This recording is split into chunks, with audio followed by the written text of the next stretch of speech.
Thank you very much, Claire, Julian. I'm Brian Kavanagh. I'm Chief Executive of Horse Racing Ireland, which is the governing body of the sport in my country. I think I'm the only Irish man on the plane this morning that's not either buying or selling a horse here this week. My organisation is responsible for the overall development, promotion, governance and administration of horse racing in Ireland. I represent Ireland on a number of international racing boards and committees, and I've been fortunate enough to chair the European Pattern Committee since 2005. It's a great honour to be invited to speak to the Thoroughbred Breeders Association here in the Jockey Club rooms, which is of course the home of horse racing, and particularly so, Chairman, as you celebrate your centenary year. I'd like to acknowledge the role and the work which the TBA has done down through the years in improving the lot of breeders, not just in Britain but around the world. An awful lot of it voluntary and greatly appreciated. I'd also like to acknowledge, particularly in present company, the success of British bred horses this year, including Sizing John in the Gold Cup at Cheltenham and Big Orange, as Chris mentioned, in the Ascot Gold Cup. When Julian asked me to speak, he nabbed me at Cheltenham to your AGM, I readily agreed. He asked me to speak about the European Pattern Committee, the work it does, the challenges we face in producing and maintaining a quality and diverse programme of racing throughout Europe. And the reason for this is probably explained best by Julian himself in an article recently in Thoroughbred Owner and Breeder magazine, where he says the ability to go back over so many generations of stars and make mating decisions on their racing and breeding performances is due to the constant mantra that the horse must be tested on the racecourse before deserving its place in the paddock. The European Pattern has provided the framework for those decisions to be made over now almost 50 years.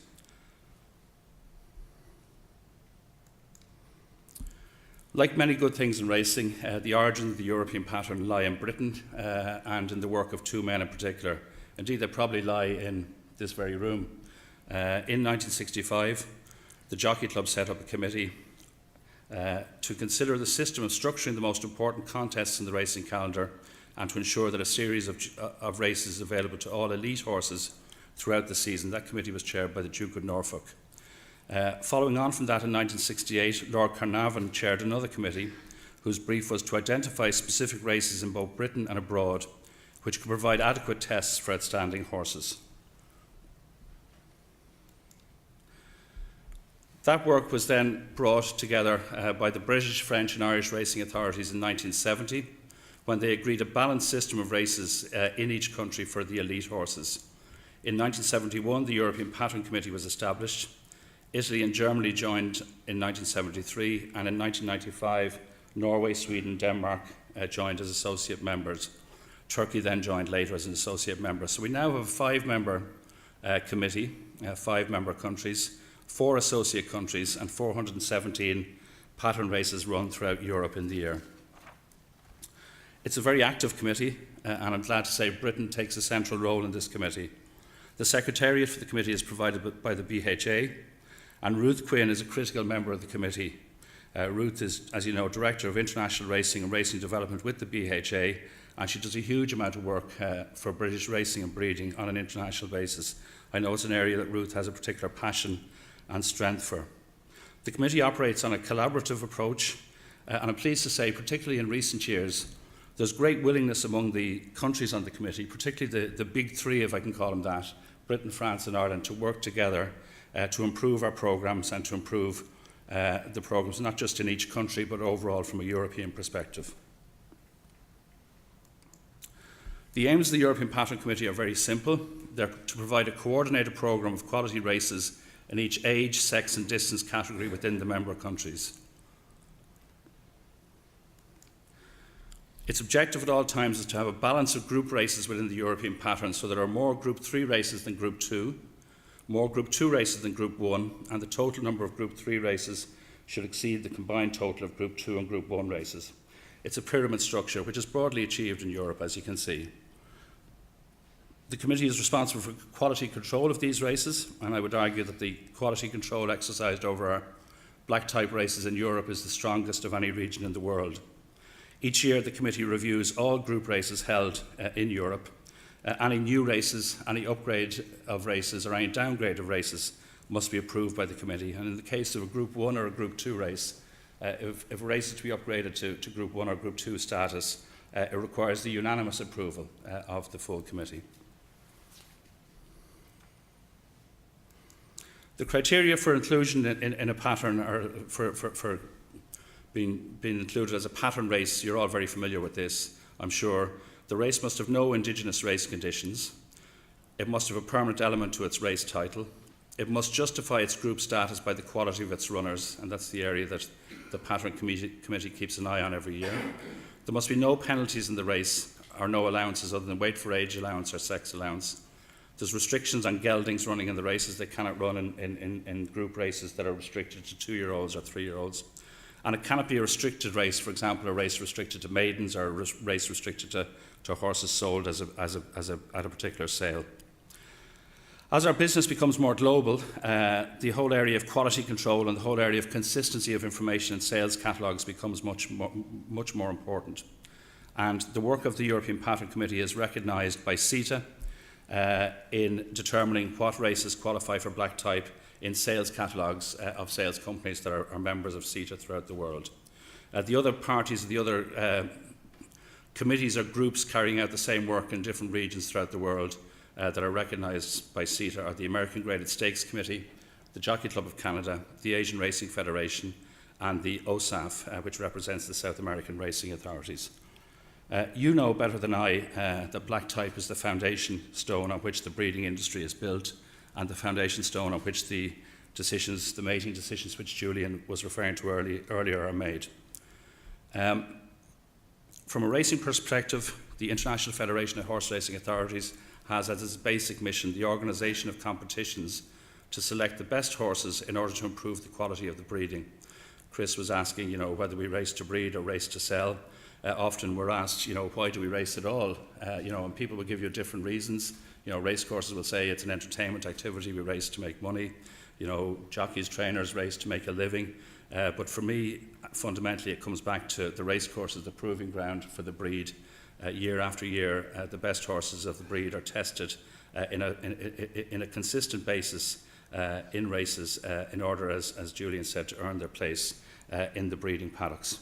So the basic mission of the IFHA and the importance of this area is shown in that statement. And likewise, the first article in the International Agreement on Racing and Breeding deals with this very issue, the recognition and the categorisation of quality races. So each country that's a member of the International Federation is expected to have a system of recognition and categorisation of its races, which feeds into and filters into the European Pattern Committee system in the case of Europe. As I said earlier, in Europe we have 417 pattern races.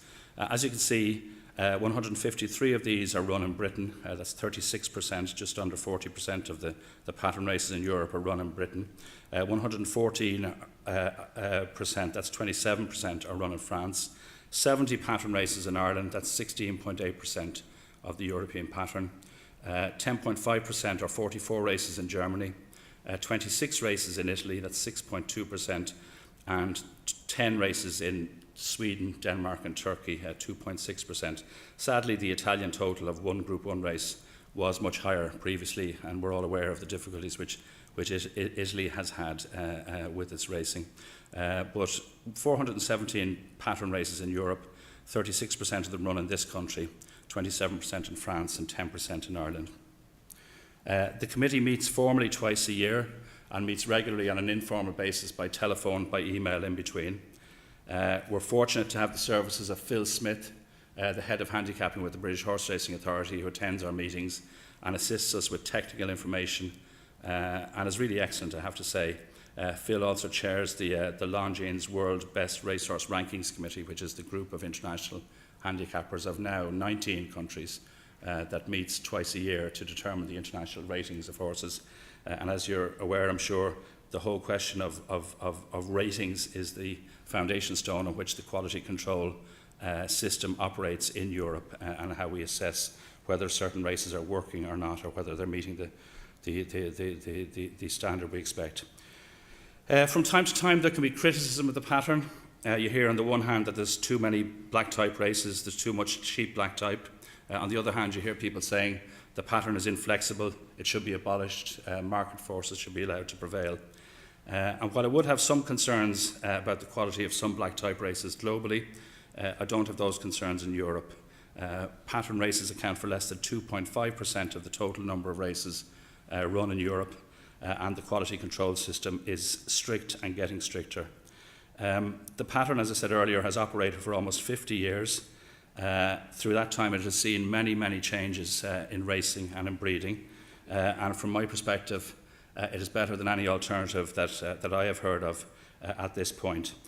In that time, the pattern has had to cope with the huge globalisation, huge challenges and great opportunities provided by globalisation within our business. It's had to marry its regulatory role with the ambitions of racecourses and the ambitions of racing promoters.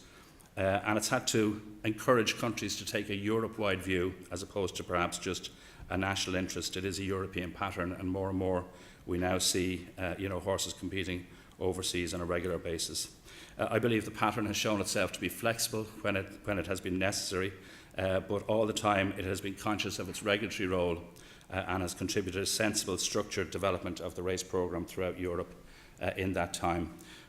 In terms of flexibility, I would probably just like to briefly touch on 4 specific strategic initiatives which I believe showed the way in which the European pattern has been flexible and has been able to adapt to changing circumstances. Racing now is perhaps unrecognisable from racing when the Duke of Norfolk and Lord Carnarvon were making their reports. Dubai was really a port in the Gulf. The Breeders' Cup, which Chris referred to, hadn't even been conceived. So the world has changed completely since then. But over the last 10 or 15 years, and more particularly recently, the Pattern Committee has engaged in 4 specific initiatives which I'd like to just refer to. The Fillies and Mares programme, which was introduced about 10 years ago, the more recent changes that were made to the European Sprint programme, the changes that were made to establish British Champions Day and Irish Champions Weekend, and the ongoing initiatives in relation to the staying horse, which I know are dear to the heart of many people in this room. So with regard to fillies and mares, 10 years ago, 15 years ago, there was a difficulty. There was a clear gap in the race programme throughout Europe. 3-year-old fillies were either being retired to stud at the end of their racing career as 3-year-olds, or many of them were being exported to the United States to continue racing over there. It was felt that this was not in the best interests of European racing or breeding, and the Pattern Committee looked at a specific initiative to put in place an improved programme of races for older fillies and mares throughout Europe. The objective was to encourage owners to keep their older fillies in training.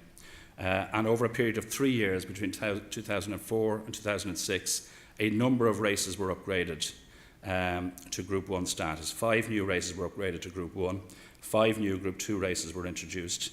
These were mainly in the 8 to 10 furlong category, and the objective was to provide at least one Group 2 or Group 1 opportunity for older fillies each month.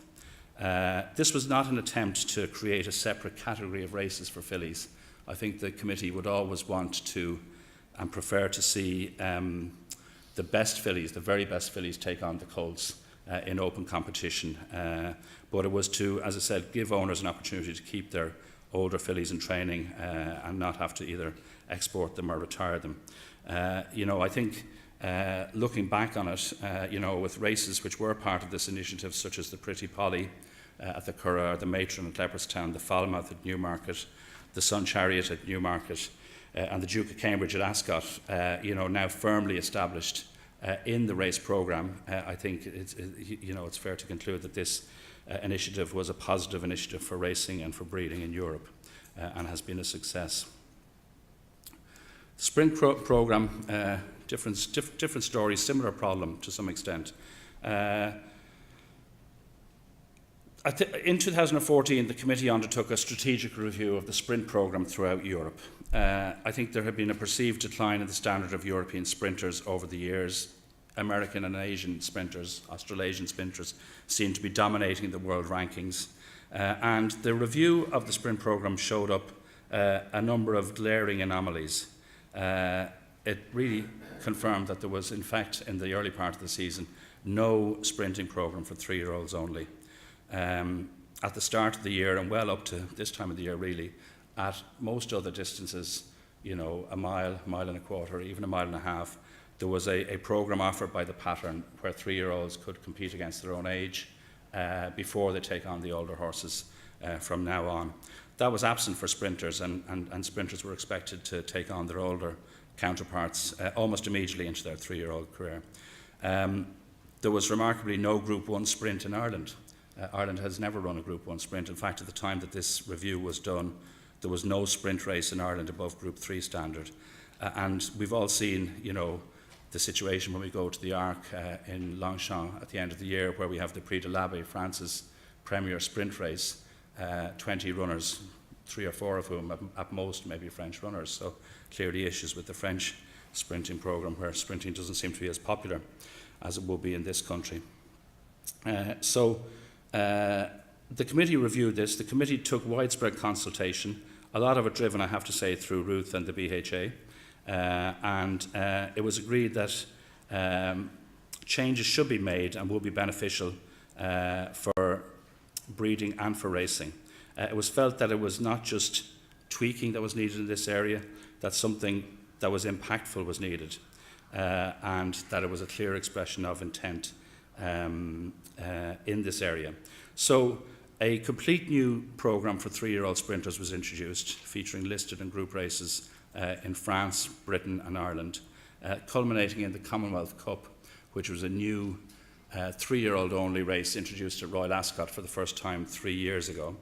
There was debate at the time, should it be introduced as a Group 2 race, and it was felt that we should seek special exemption or special permission to introduce it at Group 1 level to make an impact. And I think it's fair to say that Ascot dug very deep, put their hand in their pocket and put up very good prize money for the race, and it has become, you know, quite quickly a centrepiece of the week, not just from a racing and breeding perspective, but I noticed in the papers recently from a betting and a public interest perspective. The whole sprinting initiative is to be reviewed this year, at the end of this year, after its first 3 years inauguration. It also involved the upgrading of the British Champion Sprint. Chris mightn't agree with that. And the Flying Five is now a Group 2 at the Curragh on Irish Champions Weekend, with an aspiration that we could, over time, make that Ireland's first ever Group 1 sprint race. So the whole area of sprinting has been subject to a makeover, if I could put it that, maybe a bit more than a makeover, and that, as I said, is due to be reviewed at the end of this year. The third area that I'd just like to mention is the whole question of the finale to the European racing season, and I've no desire to stir up any old history in this respect in regard to British Champions Day, but I think the development of British Champions Day, and I would say, Chris, to your point earlier, you know, the races that are on British Champions Day essentially were all there before. It was a bringing together of a number of races. There were 1 or 2 tweaks to the race programme, but it brought them together on one meeting. So it wasn't a case of creating new races that weren't there before, largely. But the creation of that meeting and its shameless imitation by the Irish 2 years later with Longines Irish Champions Weekend, I believe shows a way in which the pattern can be flexible and can work with racing promoters, race courses, you know, to protect its regulatory function and to protect its overall function in terms of identifying best in breed, but also adapt to the needs of racing promoters. There's no doubt that the flat season in Europe did taper off. New festivals were developed, as Chris said, in America, in Japan, the Japan Cup, and the Hong Kong international races.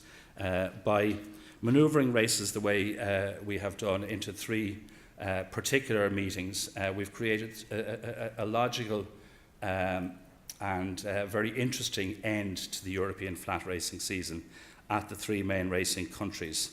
It has given Ireland what it never had before. We have had up to this, very good national hunt racing festivals, but now we have the opportunity to develop and promote, a very, very good flat racing festival that will attract runners and people from overseas. The Irish Champion Stakes was the second highest rated race in the world last year, and the spacing of the race meetings, 3 weeks and 2 weeks apart, does mean that horses can compete in at least 2, sometimes 3 of those races, and indeed Found last year competed in all 3 and then went on to win the Breeders' Cup, which was quite remarkable, truly remarkable achievement. But I think, again, I'm aware that the birth of British Champions Day wasn't easy, and there's no doubt that for a couple of years the English and British 2-year-old programme was far from perfect. The French had some legitimate concerns that the development of these race meetings would have some impact on their Arc weekend. But again, I'm happy to say that over a couple of years, with give and take and goodwill on all sides, we were able to overcome whatever difficulties we have. And I think the 2-year-old programme in Britain is far better now than it was 3-4 years ago. And I think we have, the countries working together to try and look at how best we can develop these meetings. The fourth area and the subject matter for today's discussion is the question of the staying programme, and there's many people in this room who are far better qualified than I to speak about stayers, but I just add my tuppence halfpenny worth in and say, if ever we want an advertisement for the staying race programme, look at the Gold Cup at Ascot this year. Look at the way Coolmore have embraced the staying programme.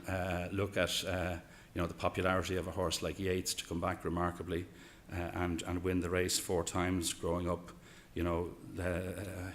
Hearing of horses like Ardross and great stayers like that, and then there seems to be a bit of a gap, but the staying programme the stayer has become back in fashion.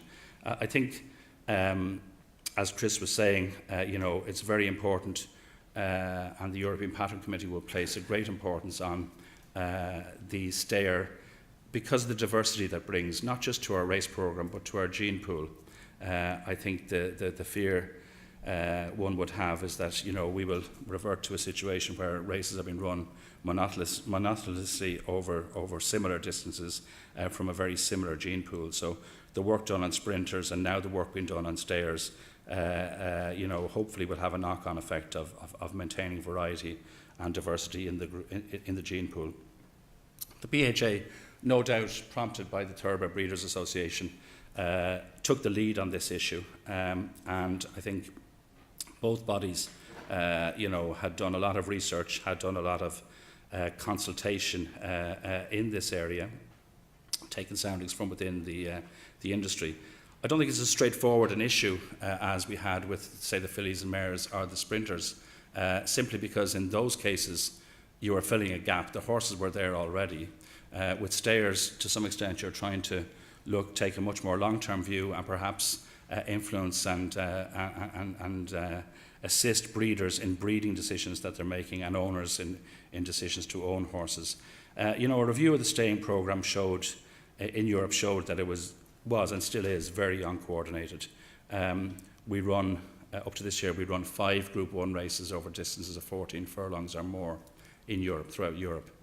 4 of those are run in a 6-week period from the St. Leger here to the middle of October. That doesn't seem logical in terms of highlighting and showcasing these races. Obviously, there's been in recent years an increased level of exports to Australia, to the Far East, of staying horses. So, I think this is not just a quick fix, and I'd like to commend the work which has been done in Britain and which we're now starting to do in Ireland below the pattern race level, below the black type level. I think this is a holistic solution that's needed, whereby opportunities, not just at black type level, but below it in maidens and everywhere, is there to encourage people to own and breed stayers. So as I said, we found a very uncoordinated programme and a lot of work to be done on that. That work has started, and the first phase of it was completed and announced for this year. The European Pattern Committee has set up a small subcommittee, a working group comprising Ruth Quinn from Britain, Jason Morris, my colleague from Ireland, and Henri Pourret from France Gallo to look at this area. So the initial changes that have been made, and as I said, I stress the word initial, is the Goodwood Cup, to be run in a couple of weeks' time, was upgraded to Group 1 standing. The Queen's Vase was reinstated as a Group 2 race with its distance changed to 14 furlongs. Most of you will recall that the Queen's Vase was downgraded 3 or 4 years ago. I was terrified to go to Ascot for racing thereafter, but it was great to be able to reinstate it at Group 2 level. The Germans came on board. They've upgraded one of their staying races, their chief staying race, the Oleander Rennen Hopgarten in Berlin, to Group 2 status. And Ireland has put in place its first ever 2-year-old race, group race over a distance of more than 8 furlongs, the Airfield Stakes at Leopardstown in October. That's a typo, sorry, it's a Group 3 race, not a Group 2, run over 9 furlongs. A number of new listed and Group 3 staying races, and we also determined that wherever possible, Group 1 staying races should be worth a minimum of €500,000.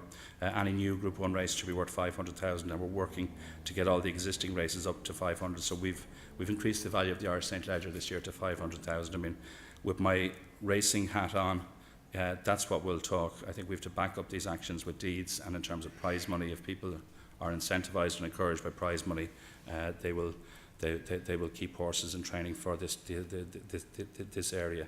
So, as I said, there's a series of measures there, which is aimed at starting the work.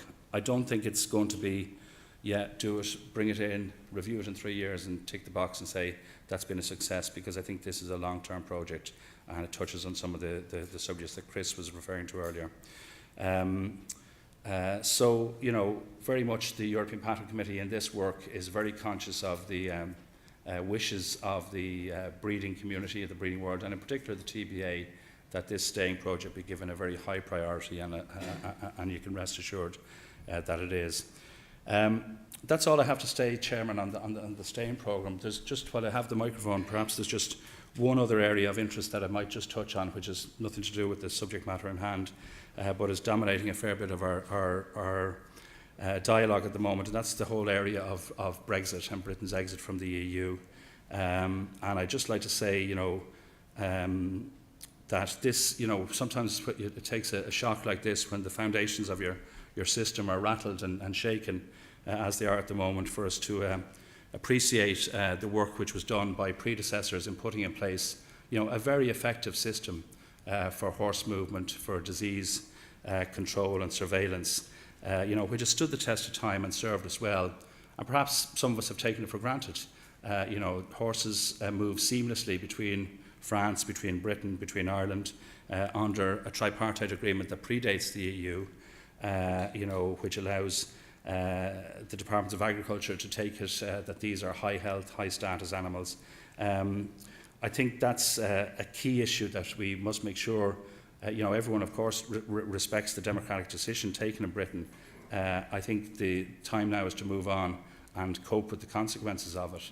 And I'm pleased to say, in that area there's been a great level of cooperation between ourselves, between the BHA, between Weatherby's, the TBA, and France Gallo. We've already met the European Commissioner for Agriculture, and I always try and look at things and see if there's opportunities within it, and if we can find some opportunity within Brexit, we should try and seize upon it.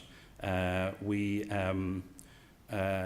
think the horse racing and horse breeding are perhaps the best example, I think, in any sporting context or a business context, of how Britain and Ireland in particular are integrated. It's total integration. It's a single stud book. As I said, horses move seamlessly. I jokingly said at the start that the plane was full of Irish people coming over here to buy and sell horses. So I think, I know the TBA are doing a lot of work. Our interests are completely aligned, Julian, on it. I know you've retained Paul Kahn to do some work on horse movements and some survey work, and we've offered our full support to Paul in that respect. And I'd just like to say, that if we can approach the Brexit situation, in the same spirit that we approach the European Patent Committee, I'm optimistic that we can not only hold the good elements of the current system that we have, but maybe look to see where we can sneak a few improvements if possible. So that's it, Julian. I know it's coming close to lunch, and I'm sure everyone's more interested in the diversity and the quality of the catering offering than what I have to say. But I just conclude by thanking you for asking me to speak today, and to wish the TBA every success for the next 100 years.